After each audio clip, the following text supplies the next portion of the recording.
खैबर पुख्तनख्वा के दूसरे बड़े शहर मर्दान में ट्रैफिक के मसाइल बढ़ने लगे तो रही सही कसर अनरजिस्टर्ड रिक्शों ने पूरी कर दी। ये रिक्शे चलाने वाले कम उम्र अफराद के पास ड्राइविंग लाइसेंस है और ना ही परमिट। एक्साइज वाले पहले RTA से गाड़ी की वेरिफिकेशन मांगते हैं तो RTA वाले एक्साइज से पहले रजिस्ट्रेशन का मुतालबा करते हैं। मैं excise and taxation officer Mardan हूँ। ये कमर्शियल व्हीकल है और RTA इनको फिर परमिट इशू करती है।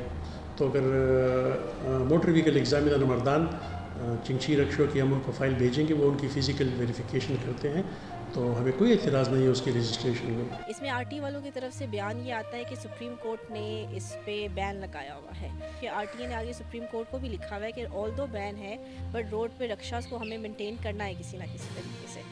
सो डिस्ट्रिक्ट एडमिनिस्ट्रेशन के पास जब RTA की तरफ से या किसी और डिपार्टमेंट की तरफ से रिक्वेस्ट आती है कि आप रक्शास की इलीगल पार्किंग हुई भी है या रक्शास ज़्यादा आए हैं, तो हम डायरेक्ट ट्रैफिक पुलिस को इंस्ट्रक्ट करते हैं कि वो इनको रोड से ख़त्म करें।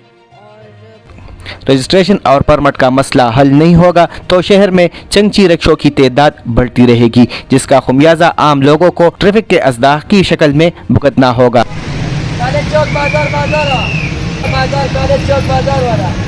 रिक्शों की रजिस्ट्रेशन करने और परमिट देने की जिम्मेदारी हुकूमत की है। या तो रजिस्ट्रेशन और परमिट देकर हुकूमत रिक्शों की तादाद महदूद करे और या नए रिक्शों की रजिस्ट्रेशन पर पाबंदी लगाकर ट्रैफिक मसाइल से लोगों को निजात दिलाए।